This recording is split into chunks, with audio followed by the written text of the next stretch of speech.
Olá! Relatos históricos apontam que no fim do século XIX chegaram ao Brasil os primeiros grupos de imigrantes árabes. Porém, antes dessa vinda, já havia influência desse povo no país. De acordo com o Ibope Inteligência, aproximadamente 12 milhões de pessoas que vivem no Brasil fazem parte da comunidade árabe.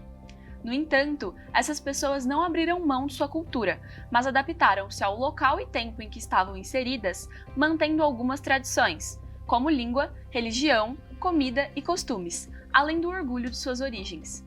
Este é o tema retratado no livro-reportagem Al-Arobá, Longe de Casa, produzido pela jornalista Zeina Bazi em seu trabalho de conclusão do curso de jornalismo da Universidade Presbiteriana Mackenzie.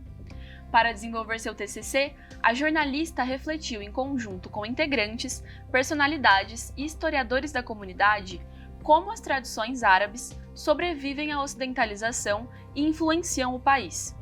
Em seu produto final, ela obteve uma análise do que o árabe fez para continuar firme às suas origens e tradições, mesmo tão longe de casa.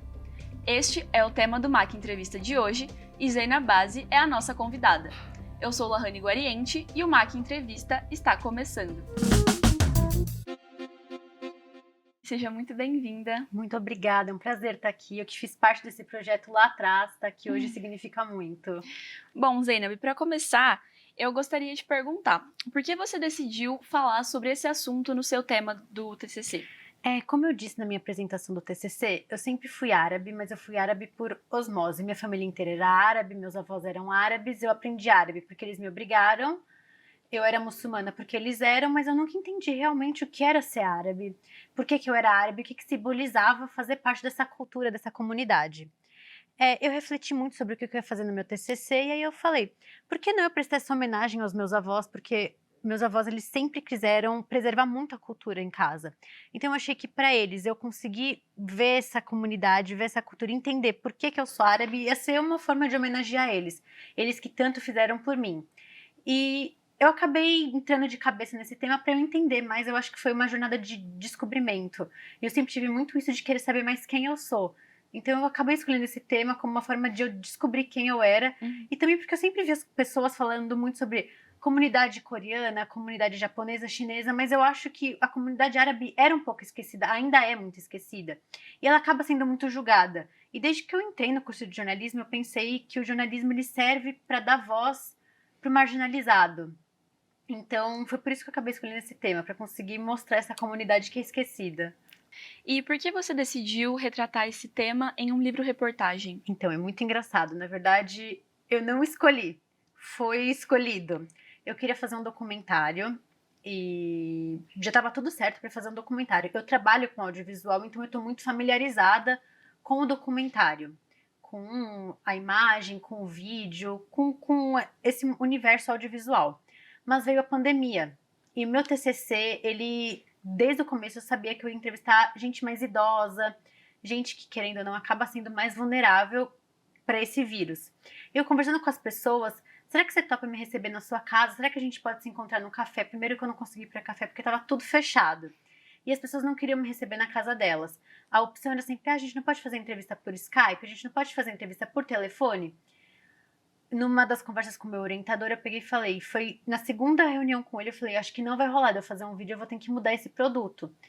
Aí ele falou, então vamos fazer um livro. Eu falei, não, então tá bom, então vamos optar pelo livro, porque eu acho que o livro ele não tem tanta perda fazendo por vídeo, fazendo de forma remota. Já um documentário seria praticamente impossível. E em relação aos entrevistados, como você conseguiu um número tão grande? Eu faço parte da comunidade desde que eu sou pequena, né? Então, eu convivo com árabes desde que eu me conheço por gente. Eu estudei em escola em que todos eram árabes, meus melhores amigos são árabes. Eu faço parte dessa comunidade 24 horas por dia. Então, foram realmente contatos, as pessoas com quem eu já conhecia. O meu avô também, ele está no Brasil há muitos anos. No livro eu falo muito dos meus avós, ele está no Brasil há muito tempo. Ele tem um contato muito próximo com pessoas da comunidade. Meu avô é uma pessoa influente na comunidade árabe.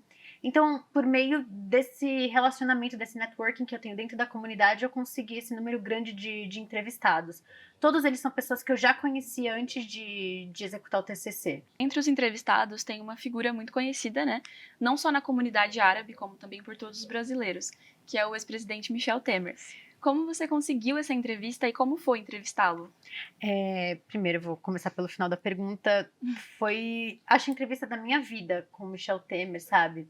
Ex-presidente da República, acho que independentemente da posição política da pessoa, um presidente é uma pessoa, uma figura pública muito marcante. Então, para mim, foi uma honra. Eu, como uma estudante de jornalismo, consegui entrevistar o ex-presidente da República, o Michel Temer, um presidente que está na história. Então, para mim, foi uma coisa muito significativa, muito importante. No dia, eu lembro, eu fiquei sabendo no dia, eu até falo muito disso no livro, eu fiquei sabendo que ia entrevistar o Temer no dia que a entrevista foi marcada. E eu tava indo pro trabalho, meu avô me ligou e falou, você vai entrevistar o Temer hoje. Eu cheguei no trabalho, eu falei pro meu chefe, olha, eu vou ter que sair mais cedo, eu não sei o que eu vou fazer, porque eu vou entrevistar o Temer. E todo mundo da redação inteira falou, caramba, você vai entrevistar o Temer. Então, foi uma coisa que para mim significou muito. Eu fiquei muito assustada, com medo, mas muito feliz por aquela conquista, sabe? E como eu consegui entrevista com o Temer? Eu tentei contato com a assessoria de imprensa, com a secretária dele e tudo mais, mas eu não conseguia agendar a entrevista, não conseguia a resposta. O meu avô, como eu já te disse, ele tem muito contato dentro da comunidade árabe e ele já conhecia o Temer. Então, o meu avô fez esse intermédio entre eu e o Temer e ele agendou tudo. Foi assim que eu consegui entrevista com o Temer. Além do Temer, qual entrevista você mais gostou? Qual, mais te emocionou? Foi com o Eduardo Elias. O Eduardo Elias, eu até brinco, eu falo que ele é o padrinho desse livro. Ele é um dos melhores amigos do meu avô, ele é um senhor, ele é um doce de pessoa. E desde o começo, desde quando eu falei pra ele, ele foi a primeira pessoa, antes mesmo da minha família, que eu falei, o tema do meu TCC vai ser a comunidade árabe no Brasil. E para ele representou muito isso. Ele faz parte da Federação Árabe aqui no Brasil, da FEARAB. Então, para ele, ter um livro que fala sobre a comunidade árabe, que retrata as origens, era algo muito significativo, porque ele é uma pessoa que também luta muito para conseguir manter essas origens vivas. Ele é uma pessoa que se orgulha muito de ser descendente de sírios. Então, para ele, isso era muito significativo, representou muito. E ele me ajudou desde o começo. O dia que eu tava mais chateada, eu ligava pra ele e falava, tio, eu tô muito chateada, esse livro não sai do lugar. Ele me acalmava. Você tá precisando de entrevistar com quem? Tá precisando de entrevistar com quem? Tá precisando de entrevistar com quem? Ele ia, algumas pessoas não me respondiam no WhatsApp, ele ligava pras pessoas e falava, responde a minha sobrinha agora. Ele nem é meu tio, assim, de sangue, de consideração. E pra mim significou muito. Ele definitivamente é uma das pessoas que mais me marcou. Ele tem problemas de saúde e tudo mais. E ainda assim, ele sempre dava um jeito de falar comigo. Eu vi a entrevista com ele, eu também fiquei muito emocionada quando ele falou sobre os avós dele. Achei muito bonitinho. Ele é um doce. Ele lembra com muito carinho dos avós dele, dos pais dele. É um doce de pessoa. Você falou que às vezes o livro empacava, né? E você não conseguia sair do lugar. Quanto tempo, mais ou menos, você levou para planejar e escrever? Então, o meu tema estava decidido desde o meu 7º semestre. Então, esse não foi um problema. Agora, entre apuração... Eu fiquei até o mês de março apurando e eu comecei a escrever meu livro em junho. Eu fiquei de junho até setembro escrevendo o livro. Mas nesse meio tempo eu também fazia entrevistas. É que eu acabei envolvendo outros projetos pessoais nesse meio tempo, também desenvolvendo o estágio, né, porque eu estava estagiando. Então, assim, tinham semanas que eu escrevia muita coisa e tinham semanas que eu simplesmente empacava, eu não conseguia sair do lugar. Você pode contar um pouco pra gente sobre a sua trajetória e a trajetória da sua família? Claro, claro. Como eu disse bastante no livro, eu sou descendente de libaneses, meus avós vieram para o Brasil há muitos anos atrás, meu avô veio para o Brasil, se não me engano, há 55 anos atrás, eu não lembro agora a data exata, mas ele veio para o Brasil porque o irmão dele morava aqui no Brasil, e ele veio passar férias aqui, na época ele fazia direito lá no Líbano, ele veio passar férias aqui no Brasil, e ele se encantou pelo país, ele simplesmente falou para os pais dele, eu não vou voltar para o Líbano, eu vou ficar no Brasil. Bashar e Jamal visitam o Líbano todos os anos. Passaram esse costume aos filhos e netos. Foram eles que instalaram a pedra fundamental da família base no Brasil, da qual faço parte com orgulho. Foram eles quem sempre fizeram questão de que cada um saiba suas origens, entenda o motivo de eles terem vindo para cá e mantenham a cultura árabe viva em cada um de nós, de forma que ele sempre esteja vivo também. Ele é um amigo de infância da minha avó e as famílias sempre brincavam: ah, vocês ainda vão casar, vocês ainda vão ficar juntos. E meu avô não levava em consideração, né? Porque ele era jovem e tudo mais. Só que ele guardou um pouco da recordação da minha avó com muito afeto. Depois de alguns anos ele aqui no Brasil, ele acabou casando com a minha avó e tudo mais. Eles vieram, ele já estava aqui, ela veio pra cá atrás dele. Nasceram meus tios e tudo mais. E aí, eu sou filha da minha mãe, ela é descendente de árabe. Eu sempre falo muito dos meus avós maternos no livro. E meus avós são os maternos, o livro inteiro é uma homenagem aos meus avós maternos. A minha mãe é filha de árabes, nascida no Brasil. E ela casou também com um libanês. Eu não conheço meu pai, meus pais são divorciados desde que eu tenho 8 meses. Meu pai mora no Líbano hoje em dia, eu nunca fui pro Líbano. Mas, assim, sempre foi uma coisa que teve muito viva, independentemente de tudo que minha mãe passou com a questão de divórcio, numa comunidade que, sim, ela é machista, eu falo até disso no livro. Mas minha mãe, ela nunca quis deixar a origem morrer. Minha mãe sempre quis deixar a origem, que eu entendesse que eu sou árabe, que eu carrego isso no meu sangue.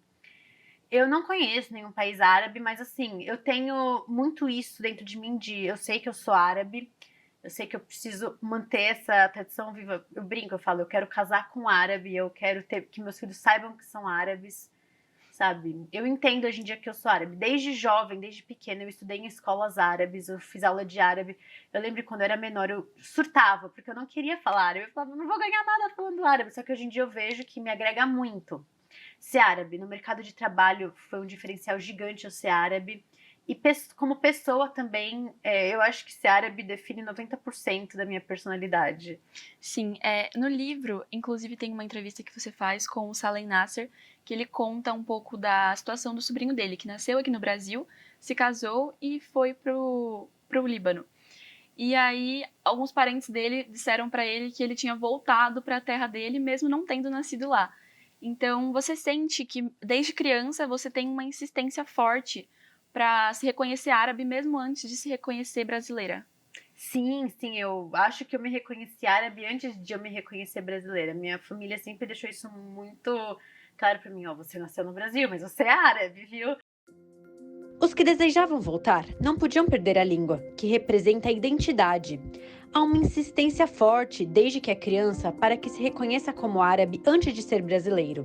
Há um pouco a sensação de que nascer no Brasil é só um acidente. Isso traz uma consciência de que não há necessidade de se adaptar aos costumes ocidentais, já que um dia irá retornar. Como eu sempre convivi com árabes, isso nunca foi uma questão pra mim. Eu sempre me entendi como árabe antes de eu conhecer, saber o que é ser brasileira. Eu acho que o maior choque cultural que eu tive foi quando eu vim pra faculdade.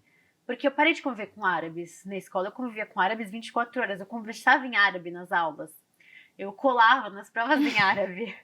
Aqui na faculdade eu não tinha isso. Eu até falava pra minha mãe, é muito diferente a cultura, né? E é um choque, sim, mas eu sempre me reconheci como árabe antes de eu me reconhecer como brasileira. Tanto que eu brinco para as pessoas, eu falo que eu não sei direito se eu sou árabe ou se eu sou brasileira. Eu sou essa mistura, sabe? E eu não sei qual dos dois eu sou mais. Eu, com certeza árabe, eu acho. Eu me reconheci sempre sim como árabe. Às vezes eu tinha muitos embates, porque é muito diferente. E você tá num país ocidental, com uma cultura oriental tão tradicional, tem umas diferenças. E às vezes eu queria ser mais moderna. Hoje em dia eu parei de ter isso, mas na minha fase mais adolescente eu tinha essas revoltas. E eu me questionava, por que todo mundo pode namorar e eu não? Porque é uma coisa que o árabe não pode namorar, beber álcool, muçulmana não pode. Mas hoje em dia eu entendo que é quem eu sou. Falando em tradições, quais você e sua família preservam até hoje? Acho que todas. Agora, por exemplo, é Ramadã. Minha família inteira tá de jejum. A gente se reúne com outros árabes que também estão de jejum quase todo dia. Eu rezo as 5 vezes por dia, igual o muçulmano tem que rezar. Eu só não uso lenço, mas minha avó e minha mãe também não usam lenço. O hijab, né, que é o lenço que a mulher muçulmana tem que usar. Mas minhas tias usam lenço. Minha família inteira não come carne que não é abatida conforme o jeito muçulmano. O muçulmano tem que comer a carne halal, que é uma carne que o boi ele é morto voltado para Meca. Minha família inteira a gente só come esse tipo de carne. Todas as tradições, a gente conversa em árabe em casa, a gente comemora as datas do calendário muçulmano. Toda essa questão de não poder namorar, não poder beber álcool, tudo isso são coisas que lá em casa é preservado. Se relacionar com outros árabes, tudo isso lá em casa é muito presente, é muito firme. Tanto que até uma fala do livro, o Lorenzato fala: a minha família é uma família que vive isso. Os meus avós vieram do Líbano há 50 anos atrás, então eles têm essa Polaroid do Líbano de 50 anos atrás. E eles preservaram essa Polaroid até hoje. Então, a minha família, a gente foi todo mundo criado conforme essa Polaroid veio. Então, a gente é muito mais conservador. Eu acho que não só a minha família, mas a família de todas as pessoas que estão na comunidade, porque eu faço parte de uma comunidade que toda veio há 50 anos atrás. A gente é muito conservador. Então, a gente aqui no Brasil é bem menos moderna do que o árabe lá no Líbano. Não existe mais para o árabe lá do Líbano a pessoa não namorar, mas aqui no Brasil a gente tem isso, por exemplo. Então, eu sempre fui criada conforme o método árabe, conforme minha avó foi criada, ela criou a gente. Aproveitando que você falou da língua, eu quero saber um pouquinho mais sobre isso, mas no próximo bloco. O MAC Entrevista volta já.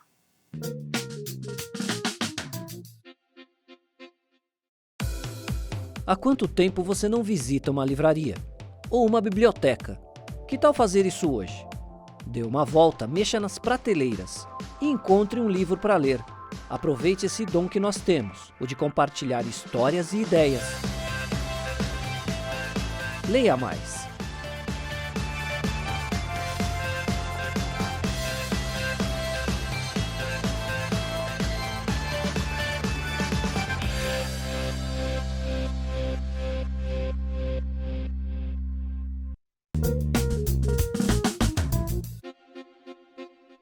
O MAC Entrevista está de volta.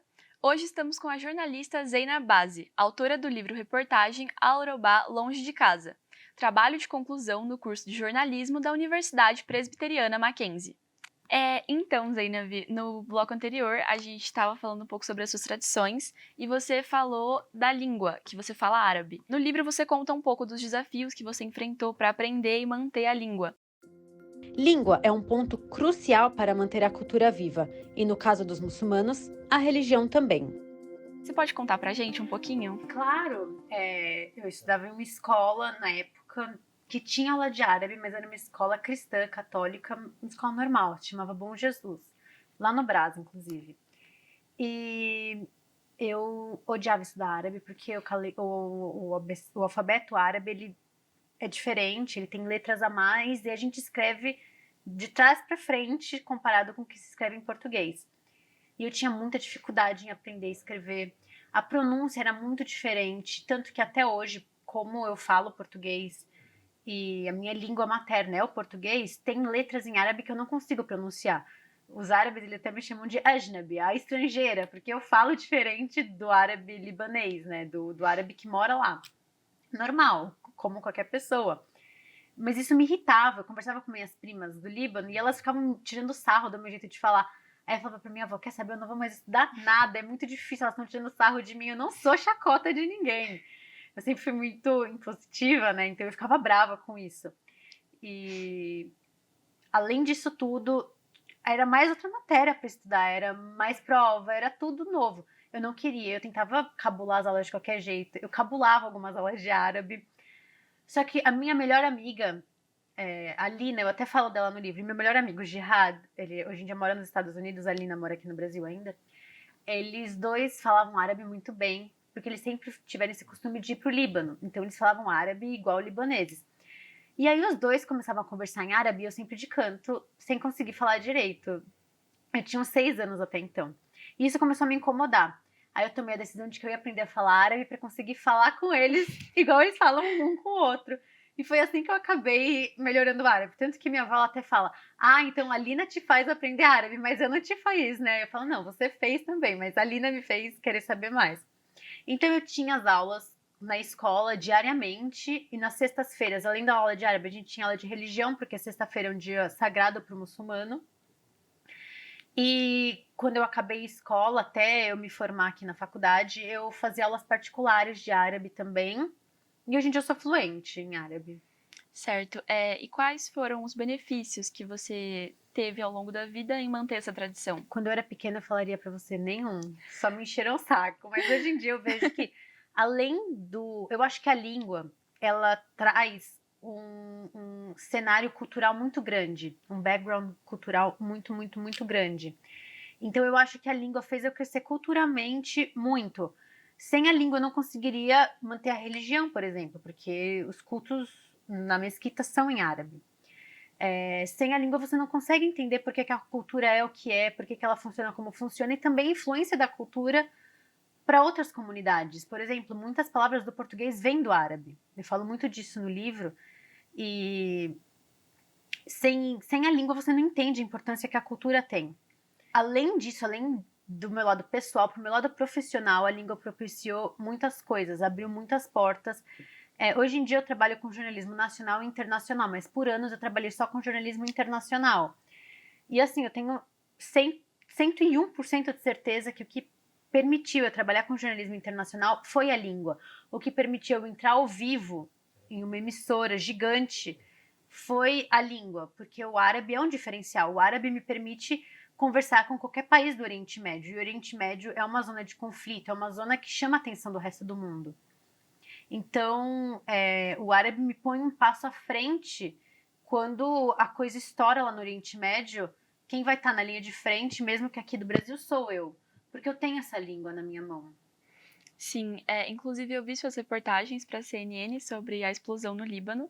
Zeina Bazi, estagiária da CNN Brasil, que fala árabe, conversou com o casal. Vamos assistir. Como vocês se sentiram no momento da explosão e qual foi a primeira coisa que passou na sua cabeça? Sim. Como foi para você fazer uma reportagem sobre o seu país de tradição? Foi muito emocionante. Toda a cobertura da explosão do porto em Beirute, que foi em 2020, se eu não me engano, foi uma cobertura assim muito emocional para mim e para minha família, porque o jornalista tem que ser o mais imparcial possível. Só que eu acho que a imparcialidade ela é um pouco utópica, porque eu acho que de qualquer forma, qualquer notícia que você for dar, o jeito de você escrever vai estar trazendo um pouco da tua opinião. E seja querendo ou não, eu tinha uma ligação afetiva muito grande com o país, com a região onde aquele porto estourou. Minhas primas tiveram, a casa não chegou a ser destruída, mas quebrou vidro, quebrou janela. Então, assim, eu me sentia preocupada. É uma cobertura que, para mim, eu ficava preocupada. Eu precisava dar notícia em primeira mão, mas eu também precisava cuidar da minha família na outra mão. E aí eu entrei em contato com muitas pessoas. Tinha gente que ficou ferida que eu estava conversando. Então, para mim, foi uma cobertura, assim, que eu consegui dar muita notícia exclusiva, muita informação exclusiva, entrevista, imagem e tudo mais. Só que eu chegava em casa no fim do dia... E assim, eu me sentia cansada mentalmente, psicologicamente, porque tinha um impacto para mim como pessoa muito grande. Não era aquela coisa em que eu recebia a notícia e para mim era só número. Nunca deve ser isso. Mas nesse caso ainda tinha um outro significado para mim. E aí eu consegui entrevistar aquela noiva que viralizou em todas as redes sociais, que estava fazendo uma sessão de foto bem no lugar da explosão. E foi devastador entrevistar ela, foi muito triste. Até hoje eu tenho contato com ela, de vez em quando a gente troca mensagens. E é triste você ver quantos sonhos foram destruídos e sonhos de pessoas que poderiam ser eu, sabe? Que estavam muito próximas de mim, de certa forma. Mudando de assunto um pouquinho, você coloca algumas imagens de cartões postais no seu livro-reportagem. Você poderia contar pra gente um pouquinho do porquê você colocou, qual era a sua intenção e se esses cartões postais eram seus ou dos entrevistados? Todos os cartões postais são dos meus avós. Esses cartões postais são imagens que eles trouxeram com eles do Líbano quando eles vieram lá atrás, porque na época que eles vieram não era fácil você ter contato, conseguir ter imagens, conseguir conversar. Então era uma forma deles se recordarem do que eles deixaram lá para trás. E minha avó, ela era muito nova quando ela veio, então ela sentia muita falta de Beirute, do Rauchi, que é aquele lugar lindo de Beirute que tem uma pedra em frente à montanha, que eu até coloco essa imagem no livro. E eu acabei colocando esses cartões postais porque eu acho que eles trazem um ar de saudosismo, de nostalgia. E como tem um significado muito importante para meus avós, e esse livro é uma homenagem para meus avós. Eu até tô com o livro aqui, meus avós, aqui, imagem da minha avó, aqui, minha avó, aqui o meu avô. Então eu acho que traz essa coisa mais de saudosismo. E por isso que eu quis colocar, para que o leitor ele também veja o lugar que eu tô falando. Eu falo tanto de Beirute, eu falo tanto do Líbano, mas o que é Beirute? O que é o Líbano? Então eu consigo mostrar para ele, olha, isso é Beirute, isso é o Líbano. Sim, você disse um pouco agora que o projeto foi meio que uma homenagem aos seus avós. Além disso, qual que era a sua intenção com esse projeto de TCC? Era realmente mostrar para as pessoas que a comunidade árabe ela existe, quebrar o preconceito. Eu acho que principalmente esse livro é um livro pro idoso, pro adulto que quer entender um pouco mais a comunidade árabe, mas também porque eu acho que o jovem é o futuro, óbvio, o jovem é o futuro. E o jovem, só ele pode quebrar com preconceito, só ele pode quebrar com estereótipo. Então eu quero que o jovem que pegue esse livro um dia e leia, ele consiga entender por que a comunidade árabe é como é, por que faz o que faz, por que age como age. E quebrar esse estereótipo mesmo, porque eu acho que na nossa atualidade, no nosso contexto, tá tão enraizada essa ideia de que o árabe é terrorista, de que o muçulmano é terrorista, de que o árabe vai explodir. Eu já ouvi isso, quantas vezes eu não ouvi isso? Ah, é mulher bomba. Não, eu não sou mulher bomba, eu sou uma mulher normal igual qualquer mulher, e eu faço parte de uma comunidade como qualquer comunidade. E assim, eu acho que, por exemplo, o K-pop, ele quebrou tanto estereótipo sobre a comunidade coreana, então por que eu também não posso... Óbvio, não tô comparando a repercussão do meu livro com o K-pop. O K-pop é gigante, eu não sou nada.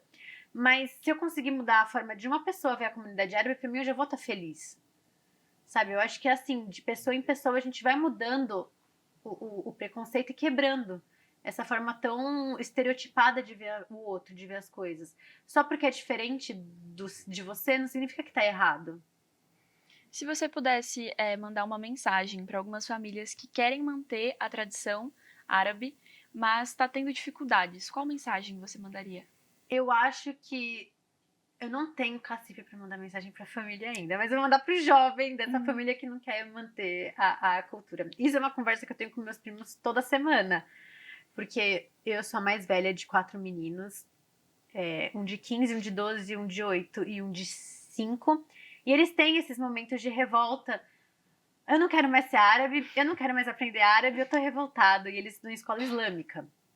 Então, eu falo pra eles, não, você não pode falar isso. Eu também falava isso na sua idade, é normal você ter esse momento de revolta, só que depois, no fim do dia, você vai ver que vale a pena. Não, como eu disse, não só pro seu lado profissional, é muito importante. Eu falo pra eles, o árabe vai abrir porta pra caramba pra vocês, porque é uma língua que as outras pessoas não têm. O inglês todo mundo tem, o espanhol a gente tem pelo português, então não faz tanta diferença. Faz, é muito importante. Mas o árabe é uma língua que ninguém mais tem. E além disso, eu falo, olha seus antepassados, olha tudo que eles fizeram por vocês, pra vocês, sabe? O caminho que eles percorreram pra chegar onde chegaram. Não vale a pena jogar tudo isso fora, porque se eles lutaram tanto, foi por nossa causa. Então, acho que manter a cultura é uma forma de respeitar quem veio antes da gente. E honrar eles, porque ninguém merece ser esquecido. Sim, com certeza. Se você pudesse dar uma dica para as pessoas que estão, para os estudantes, né, de jornalismo, que estão fazendo TCC em forma de livro-reportagem, qual dica você daria? Tem que ter paciência, não surta, respira, vai dar tudo certo, no fim do dia vai dar tudo certo. Tem que apurar. Muito, sabe? Tem que apurar muito, tem que conversar muito, você tem que entender o outro. Não adianta você só fazer uma entrevista com a pessoa e acabou. Não. Antes da entrevista, uma coisa que eu fiz muito foi conversar com as pessoas, foi criar um elo com as pessoas, para as pessoas verem que estão falando com um igual e conseguir criar um elo de confiança, de intimidade comigo. Prestar muita atenção no jeito que a pessoa fala com você. Eu acho muito importante. Se vai ser igual foi o meu, de forma remota, eu espero que ninguém mais tenha que passar por isso, mas se a entrevista for ser de forma remota, com imagem, para você ver a pessoa, ver como a pessoa tá agindo, tá se portando, como ela tá olhando para você, se ela tá ficando emocionada. Tinham pessoas que ficavam emocionadas falando comigo, isso é muito importante. Você notar a expressão da pessoa, não ter pressa de falar com a pessoa, dar o tempo, dar atenção, respeitar o espaço do outro e permitir ouvir o que a pessoa quer te contar. Porque às vezes ela fala uma coisa que tá fora do roteiro, mas isso faz muita diferença. E isso não só no TCC, mas também na vida profissional. Eu digo isso por quê? Porque eu estava trabalhando com um repórter que foi enviado para a Ucrânia, ele já voltou. E ele foi fazer uma entrevista com uma pessoa para falar sobre a chegada de refugiados em tal cidade, Lviv, se eu não me engano. E aí a pessoa com quem ele estava entrevistando simplesmente começou a chorar na entrevista e contar que a mãe dele morreu num atentado. Então, às vezes, nas entrelinhas saem as melhores histórias. Muito triste, demais. Só que, às vezes, fora do roteiro, o jornalista tem que se permitir, às vezes, sair um pouco do roteiro. Porque nisso saem os melhores leads. Bom, Zeynep, muito obrigada por ter aceitado o convite e por ter me dado a oportunidade de conversar com você sobre esse assunto de extrema importância para muitas pessoas. Eu desejo muito sucesso na sua carreira e muito obrigada. Sou eu que agradeço, desejo tudo em dobro para você, que seja uma linda trajetória aqui e obrigada por me permitir partilhar um pouco de quem eu sou e do meu livro com vocês. Este foi mais um MAC Entrevista. Se você quer rever este ou outros episódios do nosso programa, acesse o canal da TV Mackenzie no YouTube. Até o próximo programa.